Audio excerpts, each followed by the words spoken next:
I'm Phil Tierney from Chester, Connecticut. You are listening to ICRV Radio, the stream feeding the River Valley.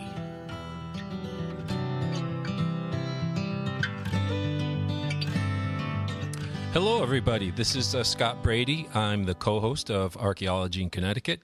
And for those of you who hadn't heard, it's my sad duty to inform you that our host, state archaeologist Dr. Brian Jones, died on July 4th.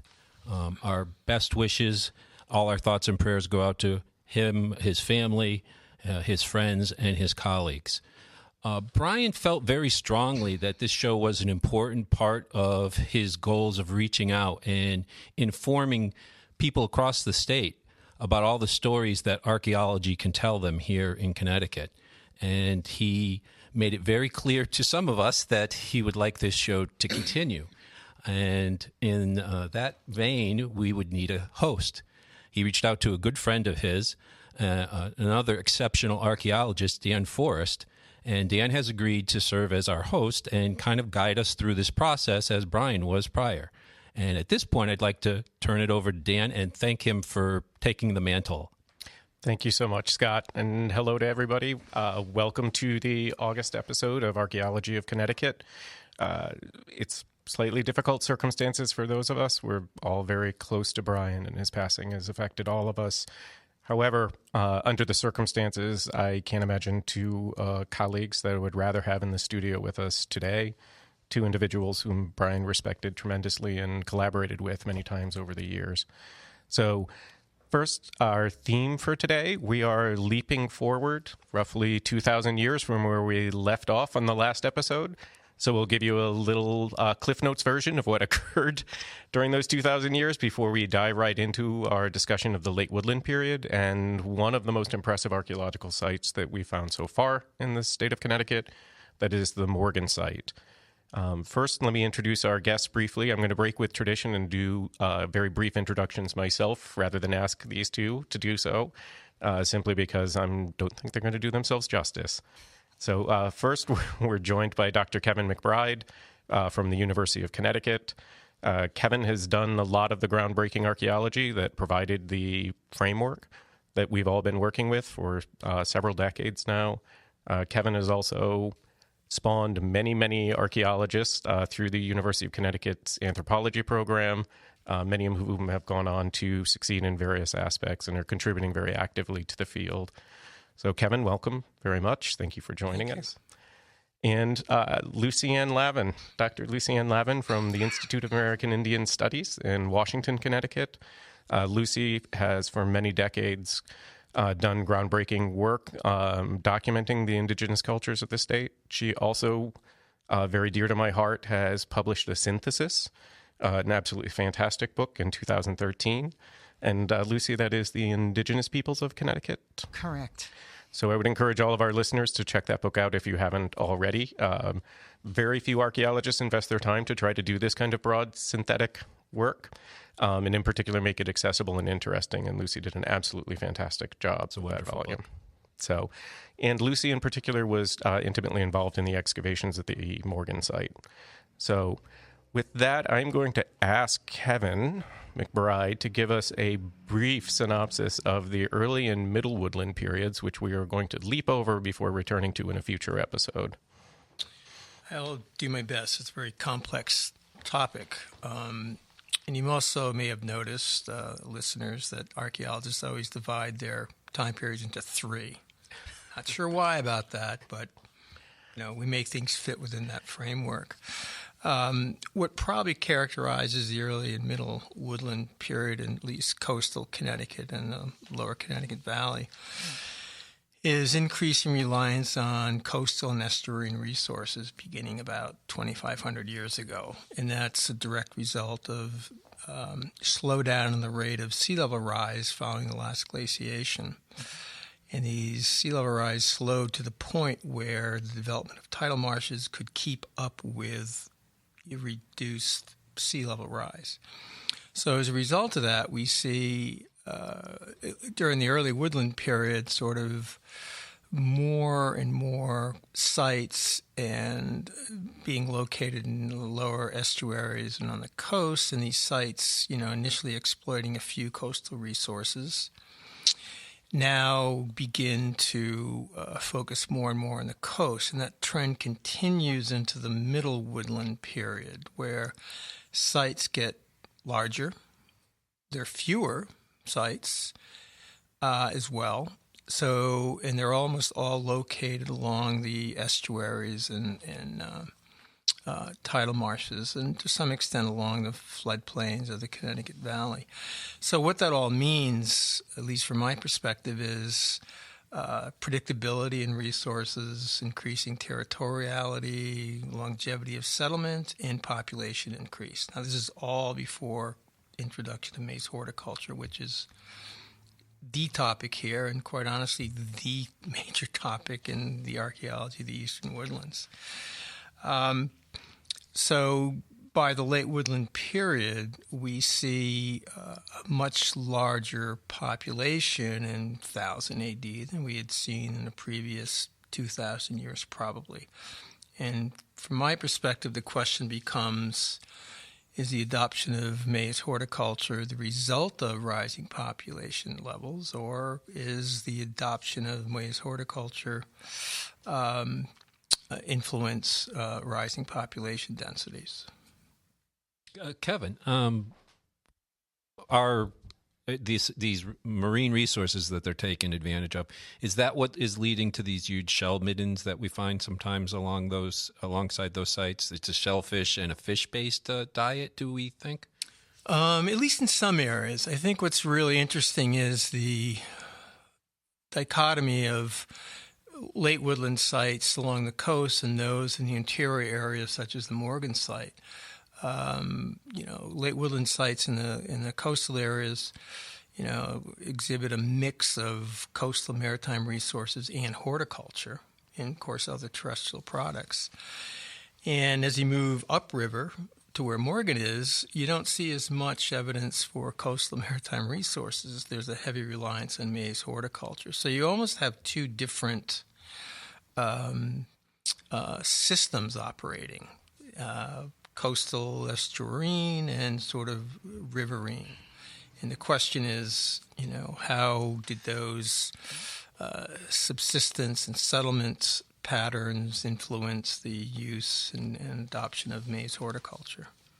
Yeah, if I can, to pick up on one of the themes we've been discussing in previous episodes here, for both the early and the middle woodland, one of the really intriguing things is not even exactly what's happening in southern New England, but what else is happening in the surrounding areas and how it appears that the people living here were connected. So for both the early and the middle woodland, it looks like there are these interactions with mound building societies, societies associated with more sort of monumental earthworks, and very extensive trade networks. And we see some materials which may be trade items, or they may be actual evidence of the traders themselves who are coming here, particularly to the Connecticut River Valley. They do show up elsewhere, but the Connecticut looks like it was, as it had been for millennia, a sort of highway, the freight train of the ancient world, where a lot of goods and materials were being moved back and forth over really large parts of the landscape.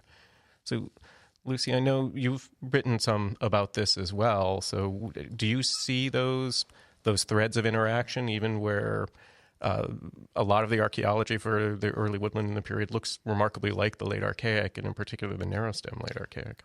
I do. And I was surprised because I had been asked to give a talk on the Farmington River archaeology. And I've always thought of those Farmington River towns as being contemporary boondocks, really. And when I looked at the archaeology coming from there, there's a lot of exotic materials. Not only we're talking about jaspers and cherts and flints, but the actual objects themselves. There's a lot of boat stones and bird stones that are found in those areas. And I was really surprised. So I decided I'd look at a map and find out why. And interesting enough, the Farmington, which of course empties into the Connecticut, if you follow it going up to its sources, it actually goes right up into western Massachusetts. And then there's a short portage. You get on the Housatonic. You go up the Housatonic. There's another short portage to the Hoosic, and the Hoosic is a tributary of the Hudson. And so you go to the Hudson and then go south a little bit, and there's the Mohawk River, which takes you right into the Midwest. And, of course, that's where a lot of these boat stones and bird stones are coming out of part of what we used to call as graduate students the Hopewellian interaction sphere. But it was more than it was more than a trade interaction sphere. There was definitely these religious ideas that were coming through. Now, whether some of those came into southern New England or whether it was mostly trade, I'm not sure. But the bird stones definitely have a supernatural, spiritual aspect to them. For our listeners who aren't necessarily familiar with this material culture, can you describe the bird stones and boat stones? Oh, yes. They're often made of Midwestern materials, especially banded slates from Ohio and western Pennsylvania. And the bird stones actually look like a seated bird, except they do have, and the boat stones look like sort of like canoes, a little shorter and thicker, but they do have holes on the bottom. So we aren't really sure what they were used for. There's been a number of ideas on that, and they are almost always found, at least in the Midwest, in burial contexts. Excellent. So, and I should also mention that birds are, even in New England, are very much associated with the spirit world. Birds are considered, because they fly high, they reach the upper world and are close to the Creator. Excellent. So leading into the late woodland period, we have these broad patterns where we see what seems to be population increase, and really particularly a population increase in coastal areas and some of the lower river valleys where these very ecologically rich estuaries are developing. In other parts of the state, it's not that there are not sites, it's just they tend to look a lot more like sites that date 2,000 years previous. And so it does look like, once again, we're seeing people adjusting to local conditions, and it's not necessarily that they're distinct populations, but they may be the same people who are pursuing different subsistence patterns as they move across the landscape, and again, adjusting to those sort of local conditions more carefully. So now we're going to transition to the late woodland period, and I think for those of you who are lucky enough to have grown up in a school system where Native American history is addressed at all, usually around Thanksgiving for many of us, the images you have of Native Americans from those lessons are very much associated with what we think of as the late woodland period. Really, for archaeologists, we call that the contact period, which is the first documentation, the first histories written by European explorers or settlers of native peoples here. But the late woodland period itself is very prominent in the public understanding of Native American life, and really sort of sets expectations for the entire history of indigenous cultures in the region in a lot of ways, in a lot of people's minds. So I think one of the great contrasts, which I'm hoping we'll get into just a little bit today, is in the public imagination, I think there's a disconnection between how archaeologists talk about the late woodland period now, the way we think of the late woodland period now, and the types of images that are implanted and that we share with the public, and in particular about things like farming, horticulture, the importance of maize, things that are very, very vigorously debated among archaeologists in this region. So with that, Lucy, could you give us just a quick summary of the importance of horticulture as it appears now in the archaeological record for the late woodland, beyond just the Morgan site, but just in general? Well, we know there's still controversy on how important horticulture is in southern New England. mainly because a lot of the coastal sites, I think the earliest, I think one of your sites, Kevin, was the earliest for maize, 950 or something like that AD. Yet they're really, even though the coastal sites are the earliest for it, there really is not much maize in there. Whereas, and I'll give you an example, there was a site called 29425 that Dan Cassidy found when they were putting through the Iroquois gas pipeline in the estuary in Milford. There were actually 2 sites there. And it definitely has maize, but those 2 sites, I think, had 79 kernels and cupules of maize total. Whereas if you go up to, I don't know how much Morgan had, we were finding them in the dirt and everywhere, and I don't think anybody ever counted it. But I know that Jeff Bendermer counted his over at Burnham Shepherd, 1,500. Now, that's a big difference, even if you're talking about problems with, preservation and things like that. That's a big difference. And so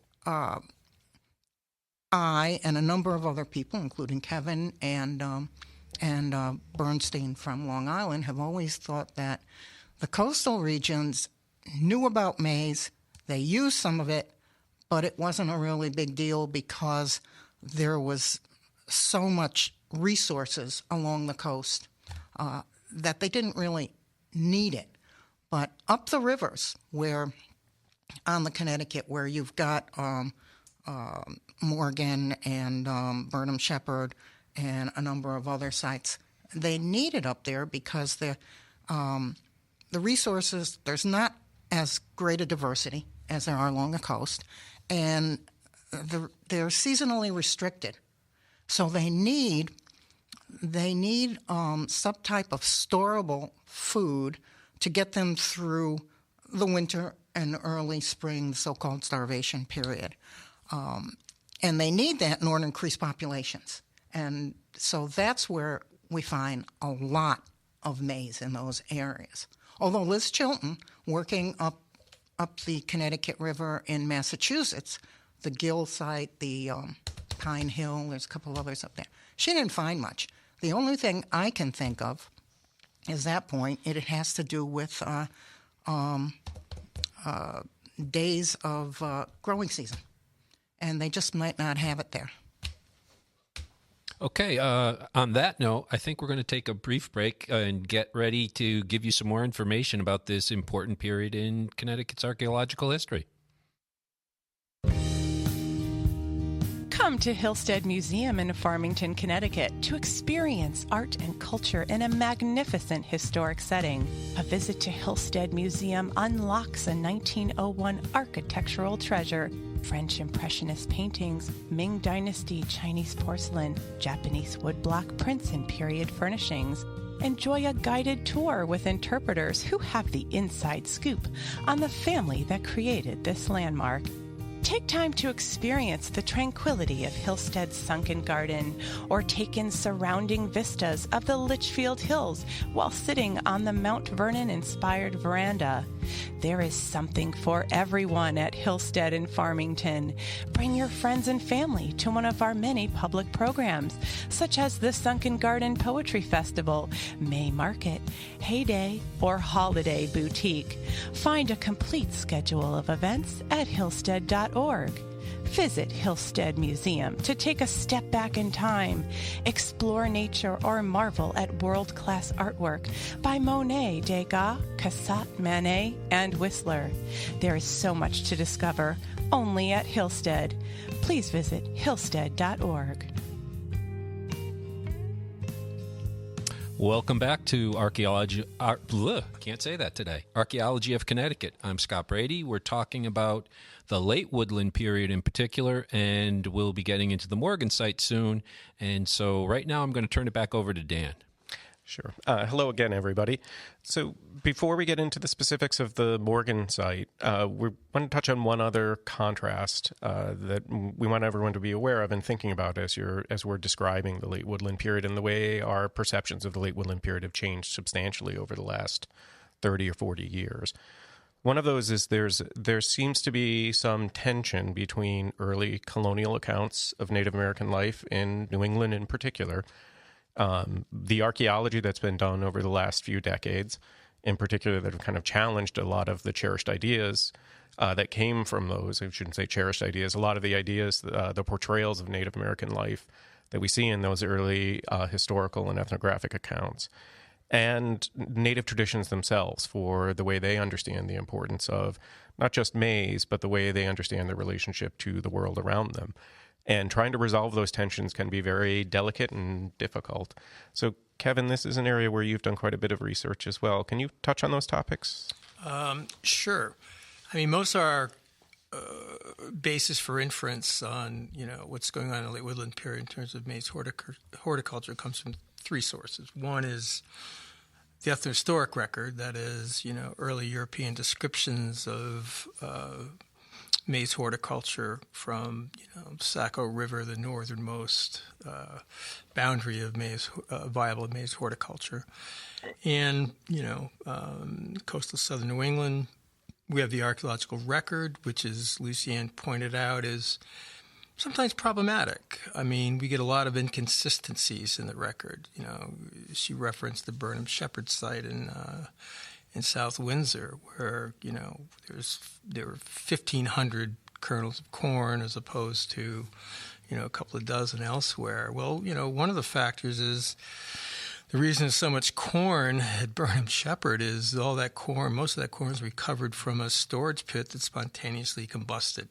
It's not necessarily representative of the use of maize. It certainly attests to its importance. But if you look at the number of features, other features, haars, et cetera, that yielded corn at Burnham Shepherd, it's relatively low. So a lot of it has to do with how it's prepared. A lot of it has to do with, seasonal use. A lot of it has to do, there's just so many factors we don't understand, but it's pretty clear that by the early 16th century, maize horticulture was very important in coastal native societies. And part of that evidence comes from the ethnohistoric record. And Giovanni Verrazzano was exploring the East Coast of North America. He spent 2 weeks in Narragansett Bay, and he happened to get there at the time the Narragansetts were shifting from their winter quarters and dispersing into to their family summer cornfields. And he mentioned, quite interesting, that one of the visual clues that they used was the position of the Pleiades. Now, if you're just initiating maize horticulture, I seriously doubt that you're going to be planting according to the position of the Pleiades. That suggests some time depth. As does Morgan. So I would have to say that, in spite of the controversy, I mean, evidence does suggest that by certainly 1100, definitely 1200 AD, we're looking at some fully formed horticultural communities. But you got to keep in mind that there's a lot of variation out there by tribe, by area, by ecozone, et cetera. But in terms of potentially lower yield as one moves north, I'm thinking about some of the references to just after the Pequot War, when the Connecticut colonies were really short on maize because of the war. They weren't able to plant. And there were 400 canoe loads of maize being shipped downriver from the Pecumtuck in the middle Connecticut Valley. That area was and is still considered sort of the breadbasket of maize horticulture in New England. So, but it's it's hard to interpret sometimes. The evidence is sometimes contradictory, and the archaeological record is sometimes contradictory as well. Thank you. I think Can I say something right there? Of course. There's also climate change, because around little late 1300s, you get a cold spell coming in, and apparently there's no maize being grown in the Hudson Valley and the upper Connecticut, according to archaeological work in those areas. And it isn't till after you get that and of course, when Morgan starts, 1000 A.D., that's where you get that little climatic warming. So which comes up till 1360, and that's the last date we actually have at Morgan. So there's also climatic change that can work there too.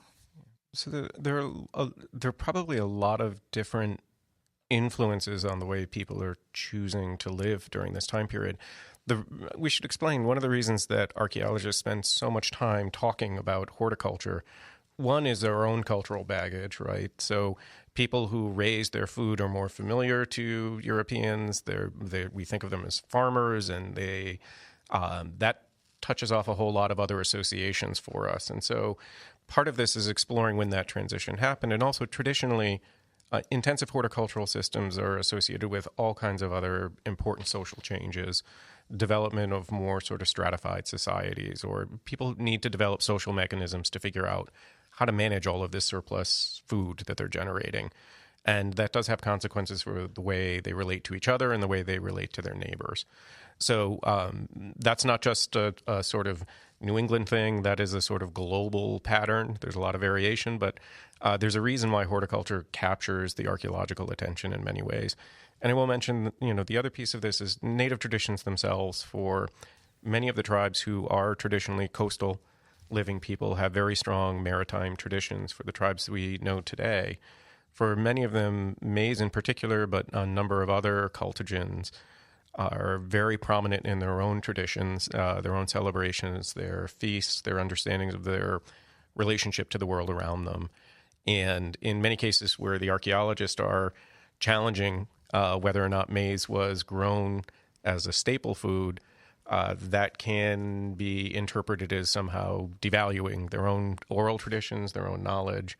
And there is a potential contrast between growing maize for ceremonial use or for a very specific purpose that might be a little bit different than just as a staple food.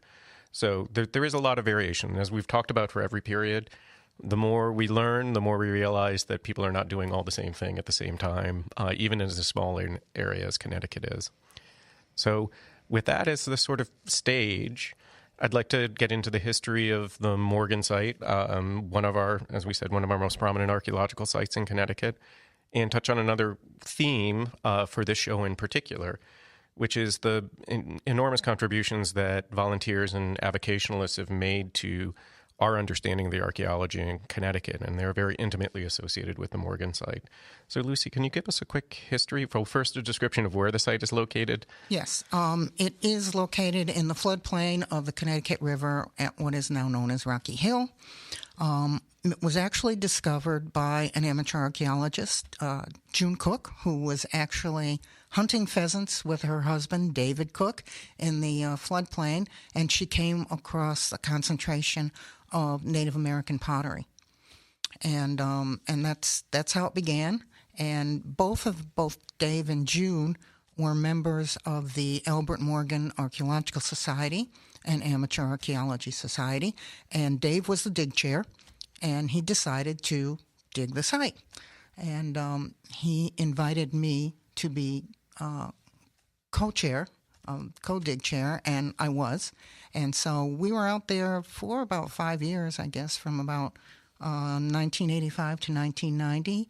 And it started out like every Saturday and Sunday, and then it went from Thursday to Sunday, where members of the society would come and dig at the site. And we basically, we did a block excavation, and it was only like 35 by 60 feet wide, and yet we went down 5.5, 6 feet because it's a floodplain and it silts up, and it was all late woodland. It was amazing that this was just all late woodland, very concentrated. Thousands of artifacts came out of there. The pottery alone was almost 14,000 shirts. But we got everything else. There was gender-related artifacts, arrowheads, woodworking tools, axes, adzes, steep-edge scrapers. For women, there were mortars, pestles, Hoes. There were a number of what are called Windsor hoes because they're from the area. Over 100 cultural features. Those are non-portable artifacts like cooking hearths, storage pits, refuge pits. Over 100 of those just in that 35 by 60 foot area. 2 burials, and what else? And lots of faunal and floral remains. 31 different species of wild plants came out of there alone. Fantastic.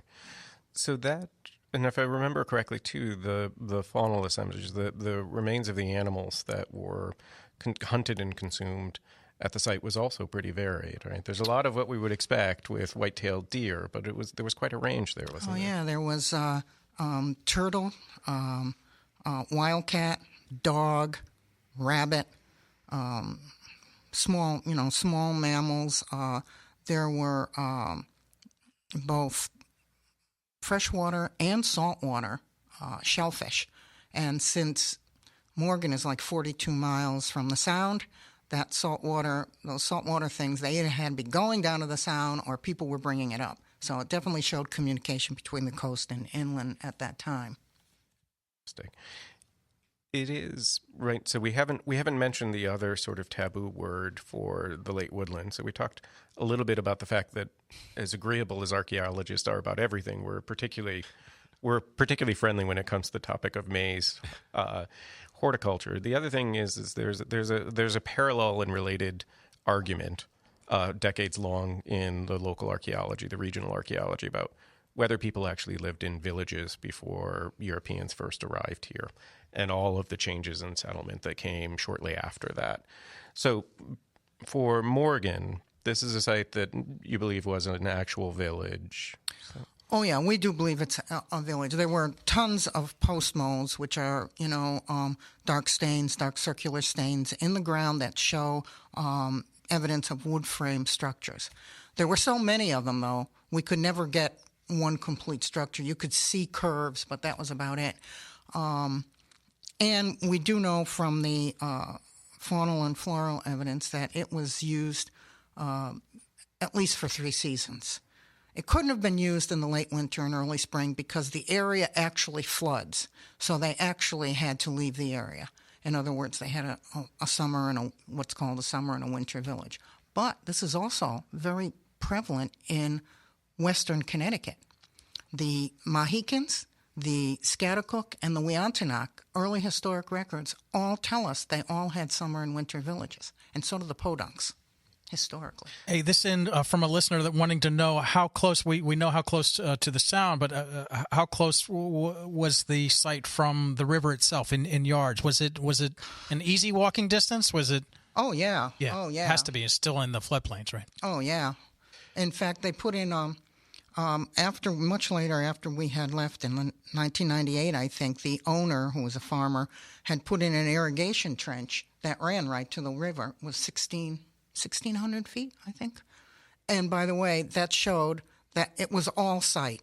So that was, originally we thought it was only 10 acres, which is a lot, but we thought it was 10 acres. But now when he put that in and we saw how extensive it was a very, very big site. Yeah, and I think to pick up on that, one of the remarkable things about the Morgan site and also about another very important site directly across the river, the Hollister site, which is one that Brian Jones had been working on for quite a while, and that the Friends of the State Office of State Archaeology are currently working on, is that this part of the Connecticut River, which is the richest agricultural land in pretty much all of New England, is what we call a very active meander scroll, right? So the river itself, the banks change constantly. It wiggles, and those wiggles move downriver over time. And so the river is the floodplain has consumed itself and redeposited itself in many areas. But there are some locations where that hasn't happened. And both the Morgan and, to a certain extent, the Hollister site are two of those locations that, thankfully for us, have not been sort of chewed up by the river and spit back out a little bit further downstream. Absolutely. I think that whole area by what people will recognize as the Rocky Hill Ferry that landform has been that way for a long, long time. Right. There's artifacts going back thousands and thousands of years all across that landscape. So if you go just a little bit further north, it becomes very difficult to find old sites on the floodplain itself. The terrace, the next sort of platform above the active floodplain, is where you look, the sites are lined up like soldiers along the entire length of the river. But the floodplain itself has very few on them. So with this sort of this understanding in mind for Morgan, there are a couple of other unusual aspects about it that we don't see at other sites, or very few other sites, not just in Connecticut, but southern New England. I think one of those is it's not uncommon for a very small number of native pipes made from ceramic that are recovered from late woodland sites. We see them rarely. In fact, it's very exciting when you find them at all. When you find one. When you find one. And Morgan is more than just one. 41 pipes were represented by the fragments, right, which was amazing. Oh, it was also amazing that there was so much pottery, too, because a lot of places you don't find much pottery. Maybe at the most, you think you have a big site, it would be 600 fragments. And as I said, there was almost 14,000. So in addition to the maize, which we've talked about, which was clearly grown, probably at a pretty large scale at the Morgan site, there are other important elements, and tobacco appears to have been one of those, right? Well, no. Who found tobacco? Did you find tobacco in it? I think we infer it from the number of pipes. Oh. Yeah, but you don't know if they're growing it there. And you don't know if it's actually tobacco because they smoked other things as well. A valid point. And we probably should let our audience know that they didn't really, at this point in time, right up to the historic period, Native people didn't really smoke as a recreational thing. It was for political and spiritual, for bringing down tobacco was liked by the spirits, and when the smoke went up, it supposedly would bring good spirits down to help you think better. Also, they used smoking as one of the early forms of aromatherapy in the sick room. So we have both of those. So again, the image for Morgan is not just what archaeologists are often talking about, which happens to be a place that folks hunkered down for a short period of time, or they might have come back to over and over again for short periods of time. It looks like there's a much broader range. We think that's the case because we have the earliest radiocarbon date is 1065 AD. Most people don't know that because we didn't get that date. Actually, Lucinda McQueenie got it when she was doing paleobotany, and she did it on one of the corn kernels. And, of course, so we have 5 dates, and they go from 1065 up to 1360. But I would like to make another point on what Morgan has that's unique. The pottery themselves, if people look at the styles, a lot of those styles are very similar to Western Massachusetts and Hudson Valley. The majority, of course, are what we call the Windsor tradition, which is considered the main style for the lower Connecticut Valley and along the coast. But there's an awful lot that looks very, very similar to Owasco, Point Peninsula. And so it suggests to me that there are increased communication and contacts, not only shown by the Churton and Jasper that's coming in, the exotic stone materials, but also the very different pottery styles. And I think this is one of the things that we've probably given a little bit short shrift to in the woodland period in general. And for all of our archaeological listeners, they're probably tearing their head out the fact that we haven't mentioned pottery until exactly this moment. So traditionally, pottery is one of, if not the hallmark for the woodland period, one of the primary material cultural separations between the Archaic period and the woodland period. And again, it's not just important because it is a technological breakthrough, but it is probably associated with different means of processing food and a lot of other associations with it. We're going to take one more commercial break. We'll be right back, and hopefully you'll stay and listen to what we have to say at the end of the show. What does a boat have to do with the shape of your toaster? Come find out at Mystic Seaport Museum's newest exhibition, Streamlined: From Hull to Home. See how the search for speed on the water in the early 20th century migrated to land, the air, and finally to your home. By digging deep into its vast collection of maritime artifacts, the museum brings out rare, eye-catching boats, motors, and photos, along with many household objects and advertisements, to show how the advancement in the shape of boats and engine technology influenced designers to create the very first truly American style. It's all there, in Streamline, from hull to home. A visually exciting exhibition that everyone will love. For more information, go to mysticseaport.org. You'll never look at your toaster the same way again. Mystic Seaport Museum, mysticseaport.org. Hi, I'm Greg McKenna of Nutmeg Pharmacy. We now have 3 pharmacies in the area serving you from Old Saybrook to Middletown and across to Norwich, providing a full prescription and delivery service, whatever the weather. Our friendly staff can help you with your over-the-counter needs, gifts, cards, and more. Plus, there's always a pharmacist in the store to answer your health questions. Come and see the Nutmeg Pharmacy difference at Centerbrook, Higganum, and now Taffville. And find us online at nutmegpharmacy.com. Welcome back to Archaeology of Connecticut. Man, I'm struggling with that today. We have a really interesting topic that Dan is going to lead us in, and I'm interested to hear what our experts have to say about it. All right, so we want to talk a little bit more about the consequences of people actually growing a substantial part of their diet, their food, and in particular maize, which is now one of the world's most important food crops, and which originates here in the New World and was adopted at various different times. So, Kevin, can you talk to us a little bit about these consequences?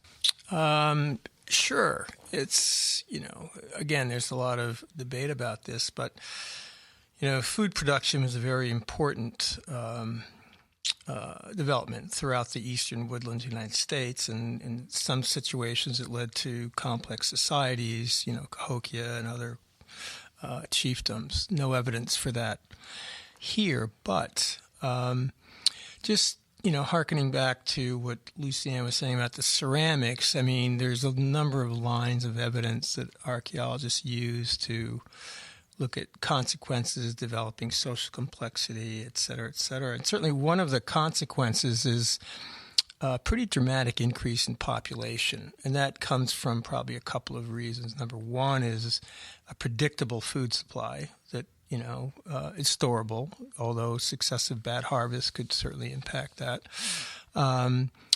Part of that population increase is not only being able to feed, more people, but, when people aren't moving about the landscape as much and become more sedentary because of a predictable food supply, birth rates increase, mortality rates go down. And corn, maize is a very, very easy food to transition from, breast milk into solid food. So all that comes into play. The irony is this horticulturalists are actually less healthy than their hunter-gatherer counterparts, partly because of, the increased amount of carbohydrates, which translates into sugars, and the amount of caries we see in, skeletons from that time period is indicative of a dramatic increase, and of course those all carry health issues. But one of the consequences, too, is probably increased conflict. With growing population on the landscape and increasing desire and perhaps need to identify territory, even defend it, becomes important. And, I look at Lucianne's ceramic assemblage there. There's a couple of other really interesting things about the ceramics there. One, they take on a form that's more globular, that's associated with the introduction of maize horticulture. It's more conducive for cooking and releasing caloric energy in high carbohydrate foods. But also the complexity of designs. They're internally more homogeneous compared to villages many miles away. You can clearly pick out some differences.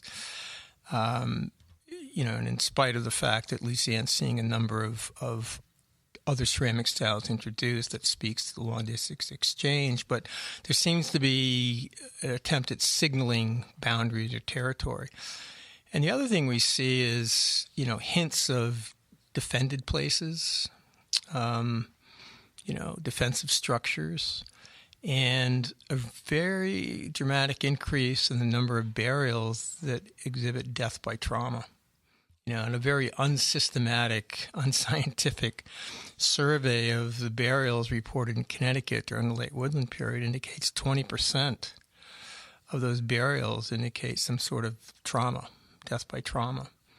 And even more disturbing, 20% of those burials are women and children. So the idea that there was a peaceful cultural landscape during the late woodland period is not supported by the archaeological data. I think by the 17th century, Native peoples implemented a number of social controls so that non-combatants were no longer at risk during warfare. But those are some of the consequences. And, of course, increasing social and political complexity is another. Do we think part of what's going on is as people are transitioning to more intensive horticulture, they're storing an awful lot more. They're also engaging in trade that allows them to accumulate or manufacture a lot more material goods that are kept often in one place for longer periods of time. Is part of this that you become much more attractive as a target for raiding or other things compared to other traditions where you're moving around the landscape and it's very difficult to accumulate that type of surplus in any one place? I would have to say absolutely. And trade in maize was a very important aspect of within these communities, particularly south to north. And if you just look at the amount of trade from native surplus of corn going on between native people and Europeans during the early 17th century, it's astounding.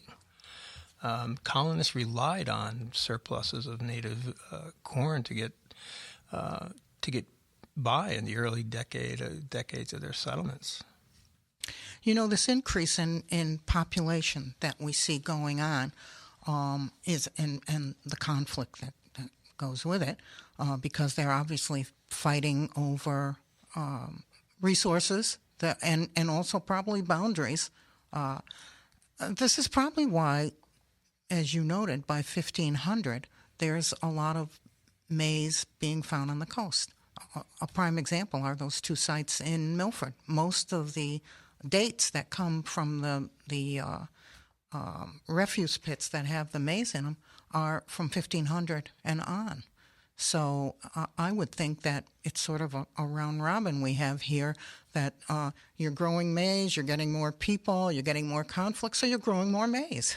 Right. And I think what we sometimes lose in all of this is that there's what you can think of as counter-programming that's probably going on, and that as certain populations are concentrating in areas, there are other people that may be taking advantage of the other parts of the landscape that are not as utilized as extensively or as frequently by that. And one of the other strategies that we see, certainly in the early historical and ethnographic record, is more mobile populations taking, let's say, advantage of the more sedentary populations. And it's kind of counterintuitive when you think about these increasingly powerful groups living along the coast or in the major river valleys that are expanding in populations, that these much smaller, more mobile neighbors who are living in some respects a more traditional lifestyle, or at least more characteristic of many, many thousands of years of history in Native America, are themselves very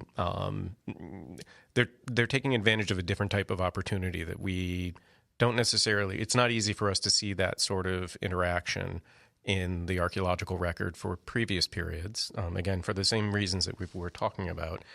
But it is another aspect of that variability that we see in the archaeological record.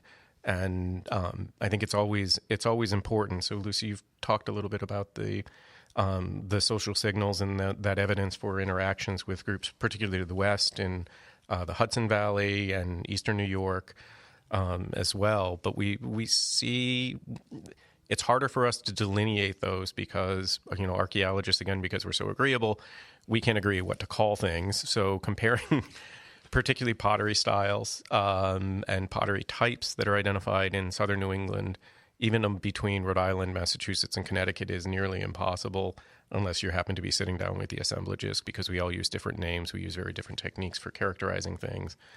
But Kevin is right that once you come into the late woodland period, you start seeing distinct differences in regions. For example, Shantuck incised ware is quite different from Niantic incised, is quite different from northwest Connecticut. Looks like it just came right out of central New York. It's Garoga-like stuff up there, yet that's all there is, almost. It's not Windsor at all. So there are distinctions, and it seems like they're coming up into definitely tribal organizations, chiefdoms, things like that. And I'd like to point out, too, that those differences in pottery that are coming, as I said, in Morgan, you see a lot of the Western stuff coming up. I don't think they're trading pots. I think they're trading women. Yeah. And that's what I think you're seeing there, as making alliances with the greater areas. And they did that historically. So right, and this is one of the rare aspects of material culture where it does appear we have a window into women specifically and how they may be moving within and among groups, because the pottery styles do really appear to be directly associated with the women and their familial ties. Women make the pottery and they use the pottery. Right. And also, a lot of these so-called geometric designs on the pottery are not geometric. A lot of them are spiritual signs, and I didn't make this up, but this actually came out of Gladys Tanaquidgeon talking about wood splint basketry, and a lot of those designs are also found on pottery. The whole idea of the four, the north, south, east, west spirits, you see that cross a lot of times. Sometimes you see a 6 under the rim point. Sometimes you see 6-sided, which is not only northwest, southeast, but also underworld and upperworld as well. So you do find that. And Kevin's also had some Coudert ledge, which actually had on one of the rim points was showing a birth with the baby's head coming out of it. That's pretty cool. Yeah, it is. It's really cool. And the whole idea of that is at this point in time, this historic period, this is right around the Pequot War. Pequots were their fields had been devastated by the English. They were starving. Also, the population was down. So this is actually magic that they're putting on the pots, not only food fertility, but also human fertility as well. So there's really a lot of sophisticated thought that's in some of these pot styles. Yeah, and always there's so many different aspects that we could potentially get into. I'll just mention briefly the groundstone tools for the late woodland period also in some cases show remarkable iconography, really beautiful items that we find aesthetically pleasing, but probably are very much imbued with spiritual importance to the people who are making them. Those really do seem to explode as part of the archaeological record. This is relatively, so these are rare items, but when we do find them, they're very often associated with the late woodland period and likely with food production. And again, principally we would expect for women's work itself or for their participations in ceremony. So with that, we're running out of time. I really do want to thank both Kevin and Lucy for joining us today. This is again, as we said, this is a really important period for our public conceptions, popular conceptions of Native Americans, and I think it is an effective way to lead into next month's episode, where we will be sitting down with James Quinn and Marissa Turnbull, tribal historic preservation officers for the Mohegan tribe and the Mashantucket Pequot Tribal Nation, to hear a little bit more about tribal perspectives on archaeology. So all right, everybody, this is Archaeology of Connecticut. We thank you for listening. Thank you to the entire crew here, Dan and Lucianne and Kevin, and we'll catch you again next month. Goodbye.